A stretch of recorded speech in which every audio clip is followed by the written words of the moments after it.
네, 안녕하십니까. 청년의 꿈 우진혁입니다. 반갑습니다. 네, 안녕하세요. 청년의 꿈 크리에이터즈 이지호입니다. 안녕하세요. 안녕하십니까. 청년의 꿈 임승찬입니다. 네, 오늘은 저희가 저번에 있었던 1차 대선 1차 토론과 2차 토론을 보고 나서 저희가 리뷰 및 설명 아니면 코멘트를 저희가 하려고 하거든요.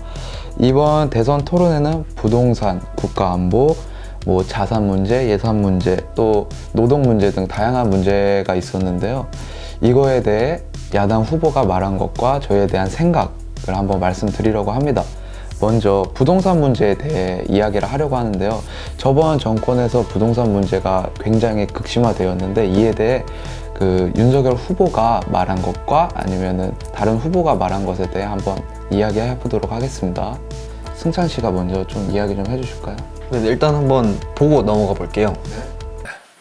내 집이든 전셋집이든 일단 집을 구하는데 걸림돌이 되는 제도들을 제거를 해야 될 것 같습니다.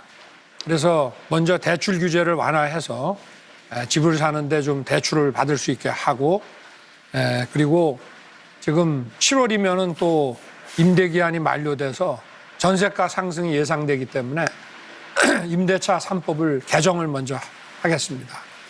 네, 저는 이 발언이 부동산 문제의 핵심을 짚었다고 생각해요. 서울의 사회초년생들이 내 집 마련을 하게 되는 과정이 보통 저축해서 2, 3년 2억 정도 모으고, 그리고 6, 7억 하는 집에 LTV 60, 70% 대출 받아가지고 대출 갚으면서 서울에 내 집 마련을 하는 거잖아요. 근데 문재인 정부의 부동산 정책으로 이게 불가능해져가지고 서울의 현금 부자가 아니면 살 수 없는 구조가 되어버렸어요. 그렇다고 해서 전세로 쉽게 들어갈 수 있느냐? 아니에요. 임대차 3법으로 전세가가 폭등하고 이제 전세 물량마저 없어져가지고 이제 서울 그리고 수도권 살 곳이 없는 상황을 지금 윤석열 후보가 잘 진단했다고 전 생각하고 있습니다. 네, 맞아요.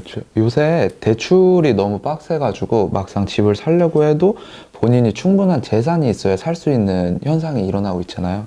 이게 청약에서도 이런 문제가 일어나고 있는데 경기도 수도권 근처에 새로 생긴 아파트 청약을 보면은 청약 당첨을 해도 지금 수중에 필요한 돈이 4억, 5억, 심지어 옵션 좀 달고 그러면 7억까지도 올라가거든요.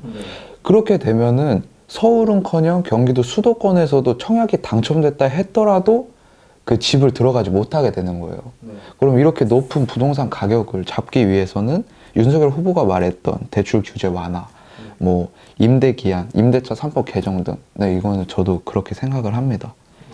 요즘에 이제 공공주택이나 이런 정책을 많이 펼치려고 하잖아요, 후보분들이. 그런데 이제 아파트라는 게 건설인데 짓겠다 하면 바로 한순간에 지어지는 것도 아니고, 그런 부분에 대해서는 이제 윤석열 후보가 말한 것처럼 법 개정 관련된 정책이 좀 더 우리한테 와닿지 않는가, 그런 생각이 듭니다. 아, 네.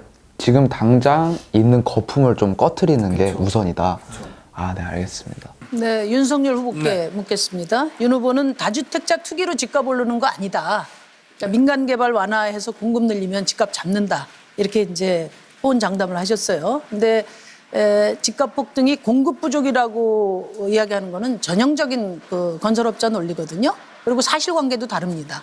문재인 정부 때 공급이 역대 최고였습니다. 2015년부터 5년간 전국에 310만 채를 공급했는데 자가 보유율이 늘어난 거는 34만 채. 그러니까 10% 정도밖에 안 됐거든요. 수도권은 20만 채를 공급했는데 4년 동안 자가 보유율이 0.1% 줄었어요. 그러니까 진단이 잘못되면 해법도 틀린 거거든요. 수도권에서 민간 개발하면 집 없는 서민들, 청년들 사실상 접근 가능하지 않습니다. 어떻게 청년들 집 장만해 주시겠다는 거죠? 전국적인 주택 공급의 숫자가 중요한 것이 아니고 국민들이 실제 필요로 하고 수요를 하는 곳에 공급을 늘려야 되는데, 네, 수도권이요. 기본적으로 서울에 주택 공급이 늘지를 못했고요. 그리고 집값이라고 하는 것은 일반 수요 공급 곡선하고 다릅니다. 가격이 낮더라도 일반 상품은 가격이 낮으면 수요가 커지지 않습니까? 집은 가격이 오를 것 같을 때 비싸도 수요가 늡니다. 그래서 정부가 계속적으로 주택을 공급한다는 그 신호를 시장에 보낼 때 주택 수요가 좀 진정이 되면서 가격이 안정이 되는 거다. 저는 이런 말씀을 드리고 싶습니다. 이 대목에서 보면은 자 우선 심상정 후보가 다주택자 투기 때문에 집값이 올랐고 공급은 충분했다. 공급을 운운하는 것은 전형적인 건설업자 논리다. 이렇게 말을 했는데 건설업자들이 뭐라고 말하는지는 저도 잘 모르겠습니다만 우선 윤석열 후보가 말한 내용이 팩트가 맞아요. 전국적인 주택 공급은 늘었을지언정 수도권의 대다수의 사람들이 원하는 곳에 공급이 안 되었기 때문에 그렇기 때문에 부동산 양극화가 일어나는 것입니다. 네, 고기를 먹을 때 상추쌈을 먹고 싶어하는 사람들한테 양배추쌈을 줘놓고 그렇게 쌈을 만족할 만큼 많이 줬다 이렇게 말을 하긴 좀 어렵지 않을까요? 네, 어렵죠. 이게 제 생각에 말씀드리는 건데 그 아까 말씀하신 것과 같이 다른 지역에 아무리 주택 공급을 한다 한들 대다수의 국민이 일을 하고 아니면 출퇴근을 하는 지역이 서울, 경기에 있는 사람이 밖으로 내려가는 일은 거의 없기 때문에 오히려 집값이 더 올라가는, 집은 많고 빈집은 많고 집은 부족하는 이런 아이러니함을 오히려 만들어내지 않을까라는 생각을 하고 있습니다.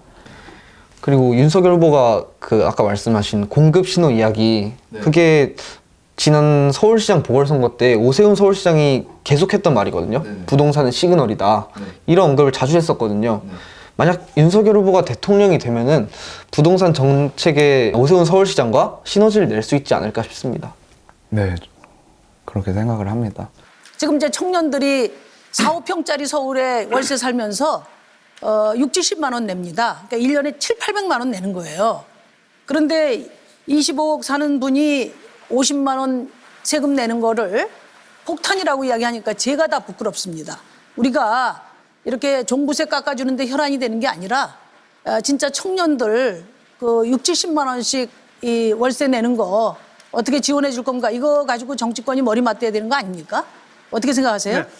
그리고 종부세는 그냥 폐지하는 것이 아니라 재산세와 두 개를 합쳐가지고 합당한 과세를 하겠다 이렇게 말씀을 드렸습니다. 그러니까 재산세는, 그러니까 종부세는 이제 그거 가지고 어려운 지역에다가 그 전액 지급해서 균형 발전을 도모하지 않습니까? 그러니까 재산세하고 차이는 재산세는 강남에서 거둔 거는 강남에서 쓰는 거예요. 근데 종부세는 강남에서 거둔 거 전라북도도 주고 전라남도도 주는 겁니다. 어떻게 균형 발전하시겠어요, 그러면? 균형 발전은 그것 말고도 쓸 수 있는 여러 예산들이 많죠. 그러나 집에 대해서 그렇게 두 가지, 세 가지의 과세를 한다는 것이 합당하지 않다 이 말씀입니다. 종부세를 징수하는 주택에 사는 사람들은 세 가지의 세금을 냅니다. 재산세, 종부세, 농어촌 특별세 이렇게 세 가지 세금을 내는데요. 여기서 농어촌 특별세가 아까 그 심상정 후보가 말한 균형 발전에 해당하는 세금입니다. 그러니까 종부세 20%만큼을 농어촌 특별세로 추가적으로 내는 거예요. 그렇기 때문에 윤석열 후보가 균형 발전을 등한시하는 것처럼 말하는 심상정 후보가 굉장히 좀 선동적인 발언이었다. 저는 이렇게 보고 있습니다. 제 생각을 말씀드려도 될까요? 네, 저도 다 맞는 말씀이라고 생각을 하는데 이에 덧붙여서 말씀을 드리면은 심상정 후보가 한 말 중에 이제 월세를 내서 1년에 청년들이 한 700에서 800 정도를 낸다고 했는데 네, 이 현상은 맞는 말이에요. 그런데 그래서 지금 청년들이 전세로 많이 가고 있거든요. 사실상 전세 대출은 대출금에 대한 이자를 갚으면 되니까 오히려 월세보다 싼 경우가 있어요. 그러면은 청년들을 진정으로 위한다면은 종부세 폐지, 뭐 청년들에게 7, 800을 1년에 어떻게 내게 하냐라는 말보다는 대출 규제 자체를 완화를 해서 청년들에게 전세로 살 수 있게끔 직접 도움을 준다면은 오히려 더욱더 맞는 공약이고 이러한 종부세 가지고 뭐라 할 게 보단 다른 대안을 하는 게 좀 아쉽지 않나. 네, 윤석열 후보의 말이 그래서 저는 이 청년들에게 그 새로 생기는 GTX 근처에서 살 수 있게끔 하겠다라는 말이 저는 되게 와닿았고 저도 그게 맞는 말이라고 생각을 합니다.